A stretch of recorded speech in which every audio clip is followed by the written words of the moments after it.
In this video, I'm going to show you how to edit pins on Pinterest. Once you're logged in, you go to your profile and now go to the pins that you created.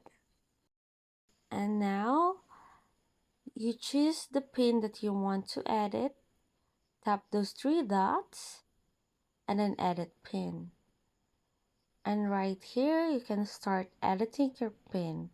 You can edit your title, description, add some website, or edit the board where it belongs, add some section, and it's up to you.